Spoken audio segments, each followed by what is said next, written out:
Welcome back to my channel, beautiful humans. It's Meredith, and today we're doing the book review I actually was talking about with everybody when I was in recovery mode from my leg last year. So it gave me a lot of time to read through the new version of Patterns of Fashion that has come out.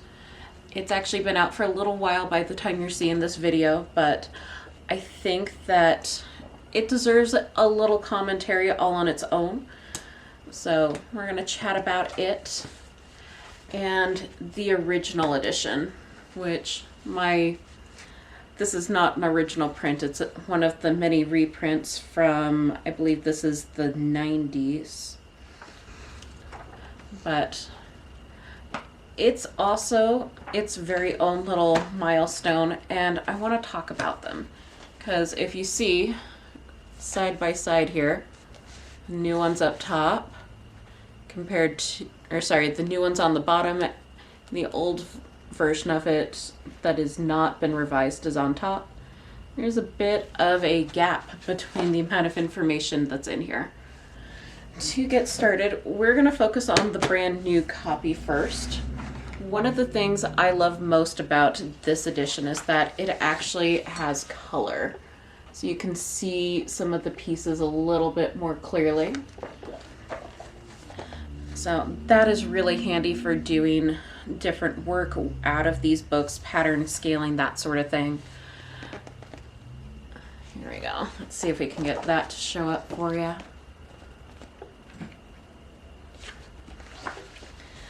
But there's still a lot of the good information that you see in the original Patterns of Fashion 1. I love that it really deep dives in a way that I don't think that publishers were letting Janet Arnold do back in the 60s, 70s, 80s, 90s when Patterns of Fashion 1 was being published and reprinted.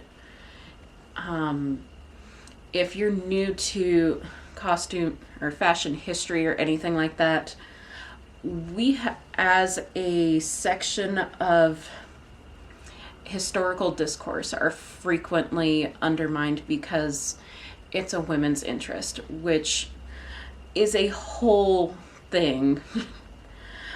And inevitably in the scholarship, up until maybe 10 years ago, 15 years ago, you would see it just thrown in with textiles.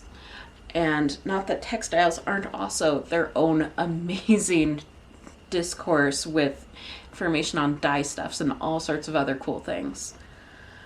But it really came down to there just wasn't as much room in the original version as we now crave out of our costume and fashion history books today.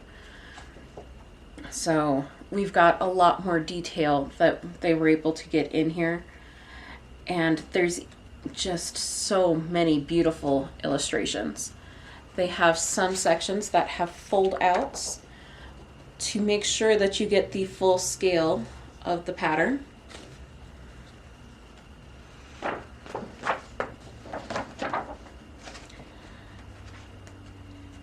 And another beautiful thing that I like in this updated version is they're a little bit more inclusive in the source images that they publish in the book. So it's not all just a bunch of white women. It's not all just a bunch of white women in really high society dresses. You also see people of color, which I thought was awesome.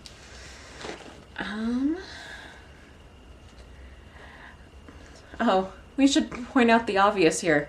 Not only are there more source images in the front, but they are in glorious color as well. It's just overall really well done. I didn't read through it all in one go. I've had to take it in chunks. But you can see the detail on some of the quilting and stitching for some of these. And they also bring in contemporary artwork, whether it's engravings, there's some satire that's put in here, portraits, and I just can't say enough good things about it. I'm really glad that I purchased it.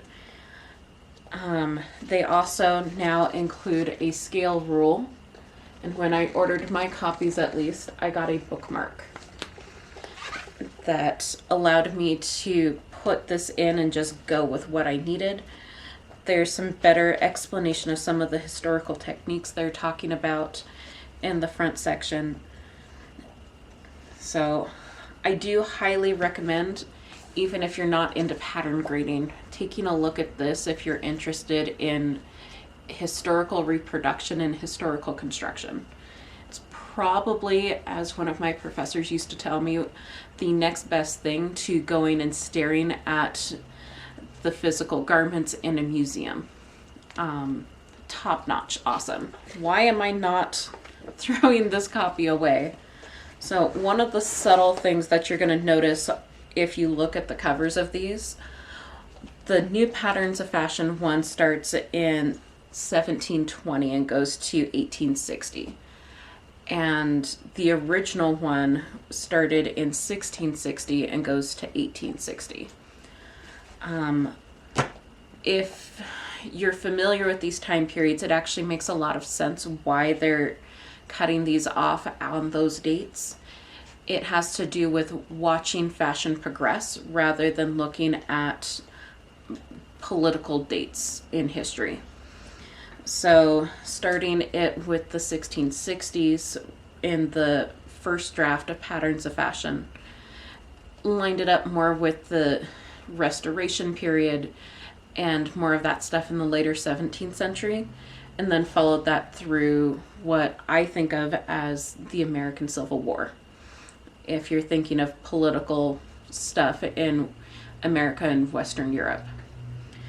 The new updated version of Patterns of Fashion 1 is really going to focus more in on what happens after the Mantua for women's fashion, and then how that develops into court dress in the Georgian and Hanoverian periods, and how that then transitions into Regency and Victorian fashions into that first part of the what we think of as the Victorian period. So amazing. But the problem is that until they re-release some of the other Patterns of Fashion books later and start to include the second half of the 17th century, the information in here about those 17th century dresses isn't reprinted yet. So I am not getting rid of this because I do have dreams of doing a 17th century dress at some point here in the next couple years. And I don't want that to be at the mercy of when the School of Historical Dress is able to get funds together for reprinting.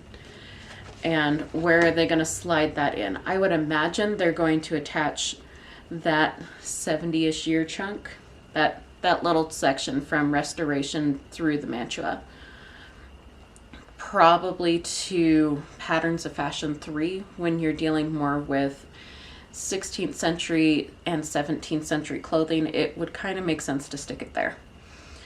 At least from a timeline thing. By the way, I have not talked with them about this. This is just me voicing my ideas to the internet. I am sure that someone, if you went to ask the School of Historical Dress, would tell you exactly what their plans are for it. But that is really my biggest concern with the differences between the two, is that there isn't yet a place for that 17th century stuff to live, especially since it's kind of close and near to dear to my heart.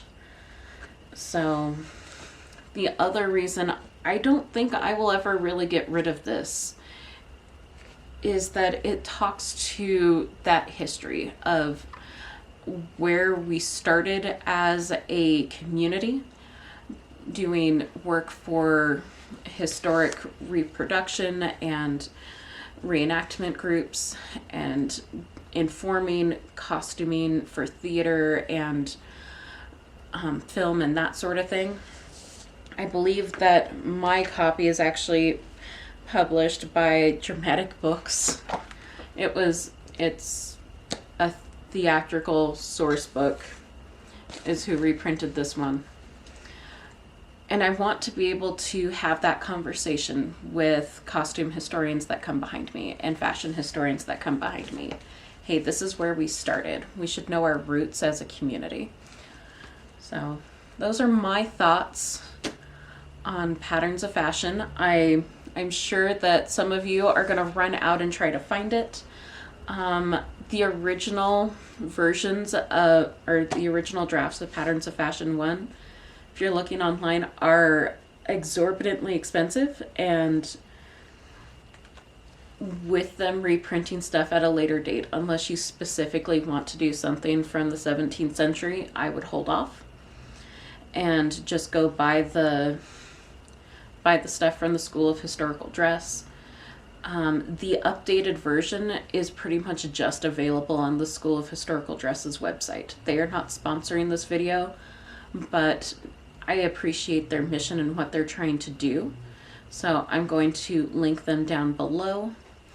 They've been doing some really good work with trying to take care of costume history and get people engaged with it. So thank you so much for watching. If my thoughts were helpful to you and you found these reviews helpful, definitely hit the like button. Tell me about your thoughts. Do you also have the flex of having both the older and newer versions of Patterns of Fashion 1? I'm curious how many other people are doing this and if they're going to keep both copies. I don't know. So tell me about that down below in the comments section, and I will see you all next time. Thank you so much for watching and have a fantastic day.